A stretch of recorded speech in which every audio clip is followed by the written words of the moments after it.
Après le fils, la grand-mère, la mère et le père, je demande le grand-père. Ô toi qui me regardes dans toutes les informations que je vais te donner, pioche. C'est parti.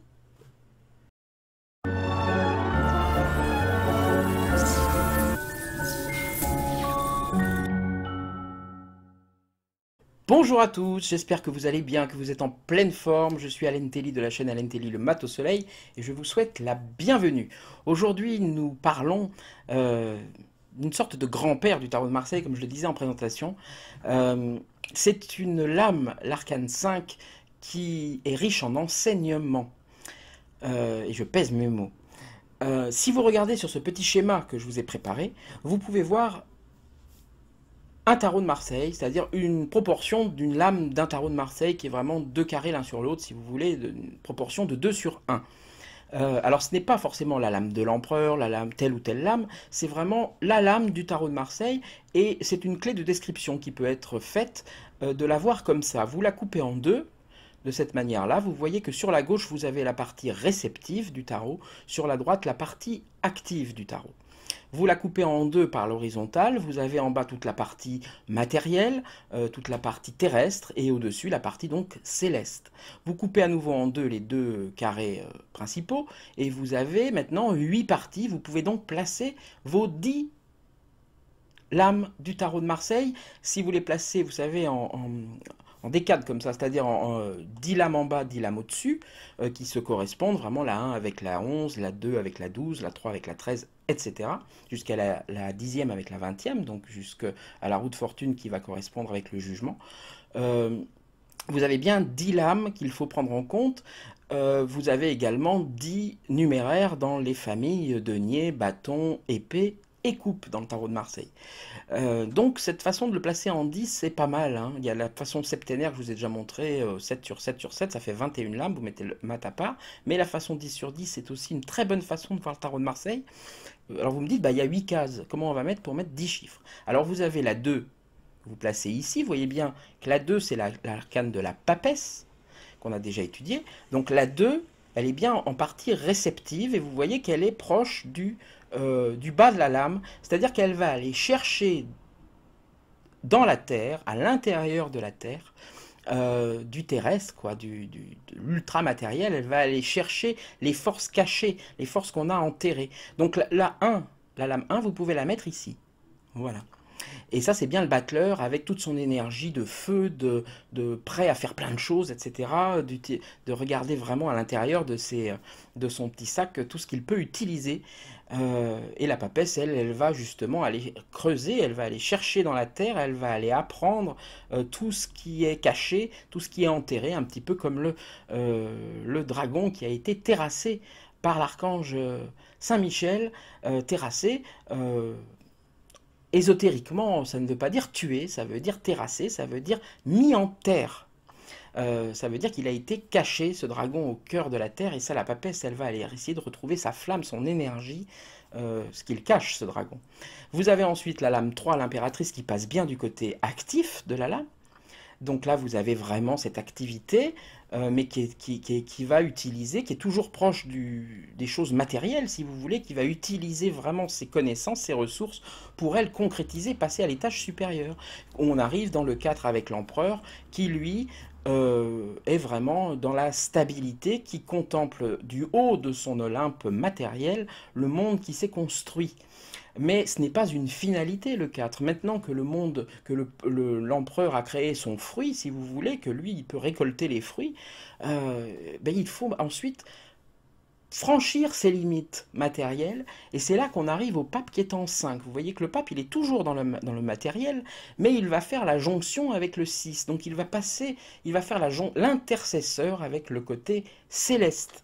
Vous voyez qu'il est vraiment à cette limite-là. Lui, il est bien dans l'actif, il est bien dans l'action, il est bien du côté actif, le pape. Il a l'air comme ça posé, mais vous voyez qu'il est en pleine cérémonie.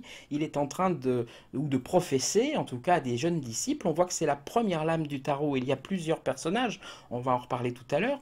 Et ce personnage-là, on voit que son sceptre, ou sa... C'est pas un sceptre d'ailleurs, c'est plutôt sa crosse de pape, ou ce qu'on appelle aussi sa férule, je vais en reparler tout à l'heure, elle touche le haut et elle descend dans la tête d'un des deux disciples, enfin elle descend proche de la tête sur la lame d'un des deux disciples, donc on voit vraiment qu'il y a une transmission du haut vers le bas, mais il y a aussi une transmission du bas vers le haut avec la prière que peut faire le jeune disciple vers le haut.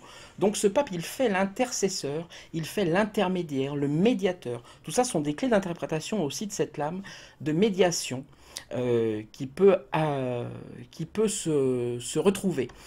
D'ailleurs, tout simplement, il fait le pont avec l'arcane 6, en tout cas avec le côté céleste, avec toute la partie haute de la carte, de la lame. Donc, c'est-à-dire, et le pont, ça doit vous parler, parce que comment on appelle un pape, on l'appelle bien le souverain pontife. Et pontife, ça vient de pontifex, qui veut dire un faiseur de pont. Donc c'est pas un hasard si le pape s'appelle souverain pontife, hein. C'est vraiment lié à ce faiseur de pont. D'ailleurs, ce pont, vous le voyez au-dessus de la tête du pape, qui apparaît en rouge ici, actif, et qui a même la pointe de sa tiare qui est en plein milieu de ce pont. Donc on imagine ce pape au milieu de ce pont entre le matériel et le céleste, qui est en train de faire le lien entre les deux, tout simplement. Euh, donc on voit que, quelque part, ce pape, il nous parle du tout. Il nous parle de la réunion du matériel et du céleste. Et à partir du moment où on commence à voir le tout, à avoir connaissance du tout par l'intermédiaire de cette lame, eh bien on peut voir qu'il y a une diffusion qui se fait du haut en bas et du bas en haut, et que cette diffusion qui va aussi passer dans le matériel en bas par nos 5 sens, c'est bien l'arcane 5, le chiffre 5, c'est cette lame du pape, euh, va corriger nos erreurs, va nous aider en tout cas à corriger nos erreurs, à nous adapter, à guérir nos douleurs. Donc c'est vraiment aussi pour nous guérir, pour nous apaiser d'un monde matériel qui, quand il ne tourne que dans le matériel, euh, comment dire, ne peut pas être équilibré. Il manque quelque chose. Il y a cette impression de manque quand on ne vit que dans le matériel. J'aurais voulu être un artiste, j'aurais voulu... Non, je vais vous l'épargner. Donc on voit que quelque part, il va essayer de nous aider à corriger nos erreurs et à apprendre aussi d'une manière philosophique, qui n'est pas que mentale, qui n'est pas que dans le mental, la philosophie. L'empereur fait le fruit, et puis après vous mangez le fruit. Est-ce que le fruit, il ne sert qu'à vous nourrir d'une manière terrestre, à survivre pour en manger un autre plus tard, ou est-ce qu'on peut aussi étudier la notion de plaisir, la notion de beauté de l'arbre du fruit, toutes ces notions-là qui ne tiennent qu'à l'humain quasiment, et qui, oui, je pense, et qui et le pape nous invite à en prendre conscience par tous les pores de notre peau. Et, euh, et donc ce pape, c'est vraiment cette notion d'intercesseur, de professeur, d'enseignant, de Papa Noël aussi, qui nous apporte les cadeaux venus de la magie et du mystère. On voit que c'est, comme je vous disais, la première lame où il y a plusieurs personnages, et ce n'est pas un hasard aussi, parce que le pape seul n'a pas d'action, s'il n'a pas de public, s'il ne peut pas transmettre aux autres. Donc c'est pour ça que cette lame est importante. Il y avait le mat qui avait un autre personnage, c'était un animal, mais disons que depuis l'arcane 1, disons plusieurs personnages humains. J'ai dû arrêter cette vidéo quelques instants parce que j'aime bien les signes, et là j'en ai vu un qui était un peu assez drôle et un peu triste aussi. C'est que sous ma fenêtre vient de passer un personnage barbu, en sandales, et qui criait comme un prophète d'Apocalypse, le monde est bientôt fini, il n'y a plus d'abeilles, il n'y a plus de... Donc j'ai arrêté parce que j'ai entendu quelqu'un crier, je suis allé voir à la fenêtre, et j'ai vu ce personnage qui est passé sous ma fenêtre en disant des choses dramatiques pour le futur de l'humanité, etc. Et je me dis, tiens, c'est drôle, c'est au moment où je suis en train d'enregistrer la vidéo sur le pape que ça se produit. Ce qui peut aussi donner une idée du pape. Donc j'en profite parce que le pape, quelque part, cette lame, elle peut aussi parler de gourou, de prophète de malheur, si vous voulez. C'est-à-dire de chef de secte aussi. On voit qu'il a des petits disciples avec leurs petites tonsures sur la tête. Si vous regardez bien, les tonsures, elles vont l'une dans un sens, l'autre dans l'autre. Donc on voit bien qu'il y a deux personnages avec deux caractéristiques différentes, si vous voulez. Il y en a un qui va vraiment dans le sens des aiguilles d'une montre, l'autre qui va dans le sens inverse des aiguilles d'une montre. Il y en a un si vous regardez bien, la crosse du pape qu'il tient dans sa main gauche, la main réceptive, est gantée, un petit peu comme une antenne. Vous savez, si vous mettez la main sur une antenne, vous faites des parasites, alors il lui faut ce gant bleu de réceptivité pour pouvoir empêcher justement, c'est comme quelque chose pour empêcher que le mental du pape ne rentre dans cette crosse. Donc voilà, c'est pour que la belle crosse dorée fasse bien passer les messages du haut en bas et du bas en haut, hein. Je vous rappelle que la prière euh, peut aussi apparaître dans cette lame du pape, donc le pardon, la demande de pardon. Accorder son pardon aussi est une possibilité qu'on peut voir dans cette lame. Et on voit que cette crosse, elle descend au niveau de la tête du petit personnage qui est sur la droite de la lame quand on la regarde. Donc on voit qu'il y a vraiment un qui a l'air de se détacher, qui est à gauche, qui a un chapeau dans le dos, ou un livre. Alors là, on voit vraiment une notion de chapeau. Dans certains tarots, on voit plutôt des traits dans son dos, et on pense que c'est un livre, ou on pense que c'est un chapeau. De toute manière, ça veut dire que c'est un personnage qui peut... s'il a son livre dans le dos, celui de gauche, ça veut dire que bah, il ne consulte pas les écrits, puisqu'il les met dans son dos, c'est qu'il s'en fout, quoi. Et ce chapeau qui ressemble vraiment à un chapeau de cardinal, en fait, mais ça, c'est par rapport en fait à un autre personnage. Ça veut dire que aussi dans cette lame qui peut se couvrir dans une église. Donc qu'il peut blasphémer, si vous voulez. Donc il y a un personnage qui est en train d'un peu de réussir sa formation, de comprendre la bonne voie, et un qui est en train finalement de pas trop la comprendre, et pas la comprendre même, et de passer à côté, et de rester un peu dans la matérialité, de se détacher un petit peu du message du pape qui lui a l'air son message a l'air d'infuser plus dans celui de droite que celui de gauche.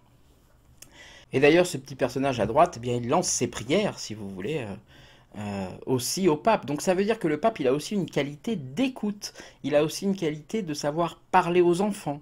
Il y a quelque chose aussi dans cette lame qui, dont je vais être obligé de parler, mais qui est vraiment, faut pas du tout voir ça à chaque fois, hein. Mais ça peut arriver que dans cette lame, on parle aussi de perversité, parce qu'on voit que ces personnages, ces têtes sont au niveau du sexe du pape.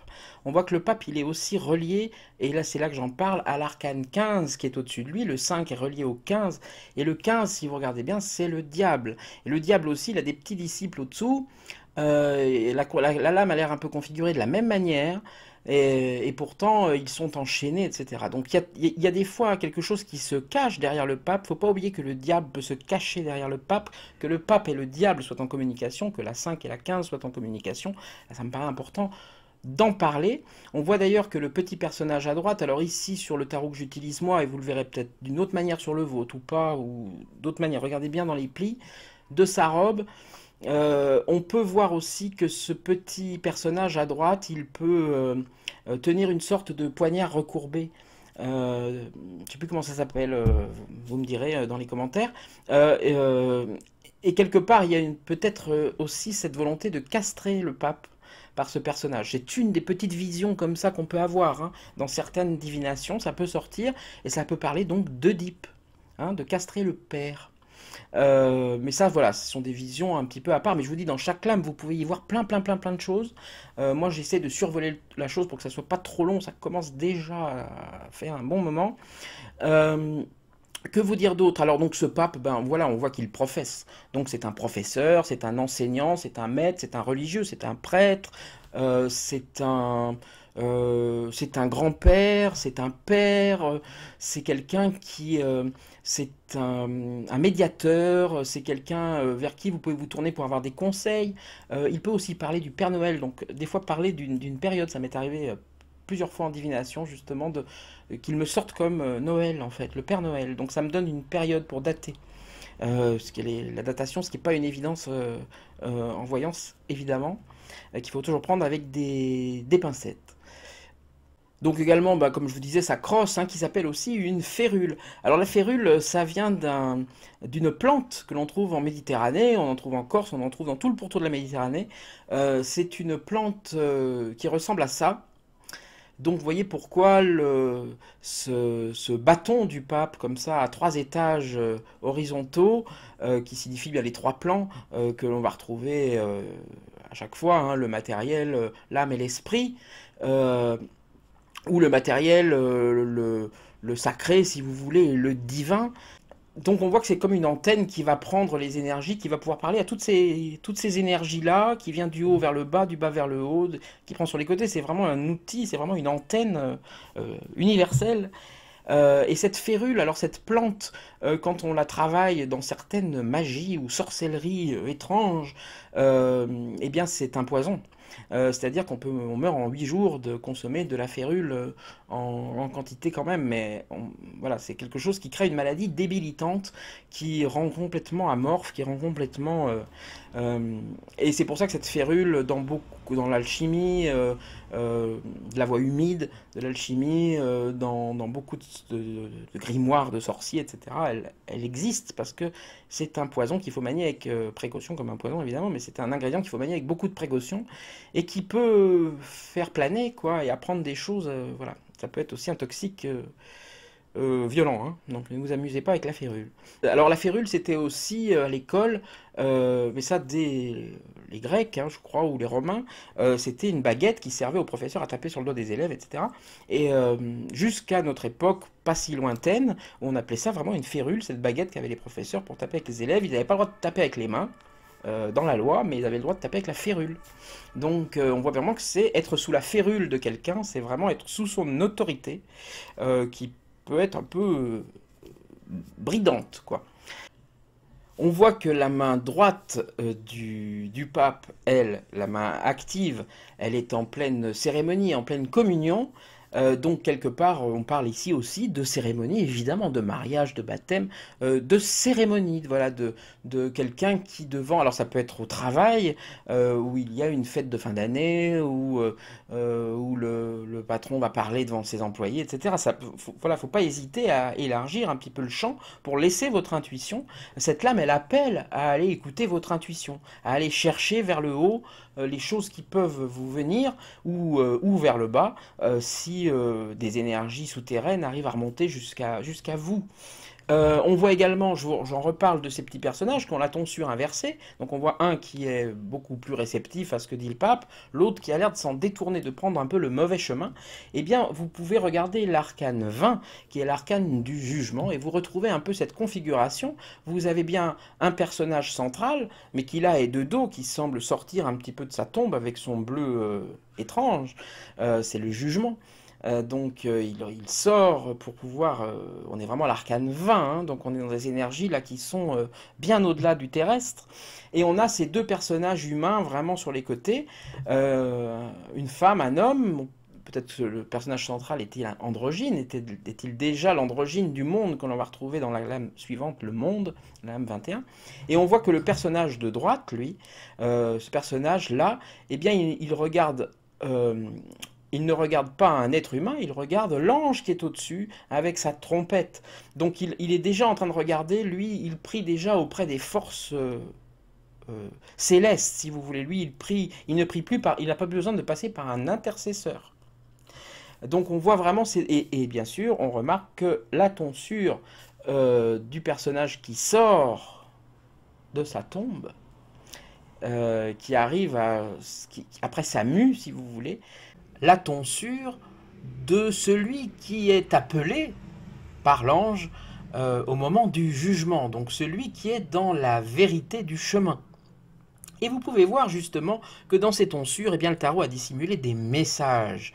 Vous pouvez voir que si vous regardez le tour de la tonsure, les bords extérieurs de la tonsure, eh bien on voit bien que celui qui est dans le vrai, c'est bien celui qui décide de prendre un autre chemin, puisque le disciple de gauche du pape est celui qui était plutôt dissipé, avec son chapeau ou son livre dans le dos, celui qui n'est pas touché par la crosse du pape ou sa férule.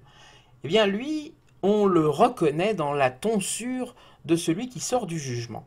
Maintenant, si vous regardez l'intérieur de la tonsure, la partie centrale de la tonsure, eh bien vous voyez que celui qui a suivi les enseignements du pape, il se reconnaît aussi dans la tonsure au jugement dernier, puisque celui du jugement dernier, il a l'extérieur de sa tonsure qui part dans le sens inverse des aiguilles d'une montre, si vous voulez, et l'intérieur dans le sens des aiguilles d'une montre. Ça, c'est une question de vision, vous pouvez voir l'inverse, ce n'est pas grave.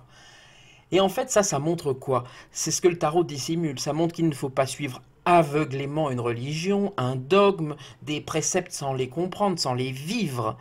Ça montre qu'il faut un peu de tout ça. Il faut du travail, il faut de l'étude, il faut que la foi, elle est aussi basée sur des choses qui viennent de nos ancêtres, mais elle est aussi dans notre cœur, elle est aussi à l'intérieur de nous, et il faut suivre son chemin initiatique personnel, ses propres intuitions, pour pouvoir arriver à franchir les étapes du chemin initiatique. Parce qu'effectivement, le pape n'est pas forcément que professant des choses fort utiles ou fort justes. Il peut aussi, le pape, se révéler sous des mauvais côtés, sous un mauvais jour.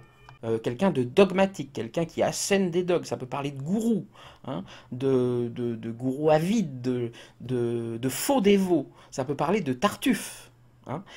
C'est vraiment la lame du tartuffe, le pape. Ça peut tout à fait être ça. C'est-à-dire celui qui se montre vraiment dans la pureté, il fait que ça pour les autres, etc. Alors qu'en fait, il s'enrichit, il prend que ça pour lui, l'usurpateur, l'imposteur. Hein. Ça peut tout à fait être ça, ce pape. Hein. Dans les tirages, je vous rappelle que les tarots en divination se lisent bien par rapport aux lames qui l'entourent, pas une seule lame.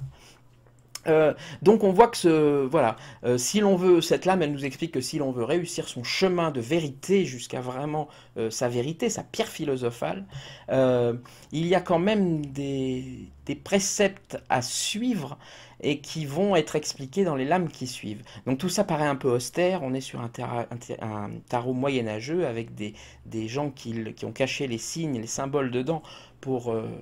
pour que voilà, l'Église de l'époque ne puisse pas le mettre au feu, ce tarot. Ça passe pour un jeu, alors qu'en fait, c'est un vrai enseignement ésotérique, donc il faut le prendre pour ce qu'il est. Hein. N'y voyez pas une austérité, il faut rentrer en religion, se taper le dos ou se mettre des silices aux jambes. Non, c'est pas ce qui vous est demandé. Donc voilà, je pense que j'ai fait à peu près le tour, il me semble. On voit que son regard, oui, il est tourné vers la droite, il est tourné par là-bas. Donc évidemment, c'est un personnage qui regarde vers le futur. C'est un personnage qui vous montre le chemin, en fait. Son regard vers le futur qui vous montre le chemin. On voit qu'en son regard, d'ailleurs, il regarde l'ange, le petit angelot, Cupidon, qui se trouve avec sa flèche dans l'arcane 6 qui va suivre et qui sera la prochaine vidéo que je ferai, que vous pourrez suivre après celle-ci. Je vous souhaite le meilleur, et puis voilà, profitez du beau temps s'il fait beau, et puis profitez de la pluie s'il pleut. Je vous dis salut, salut.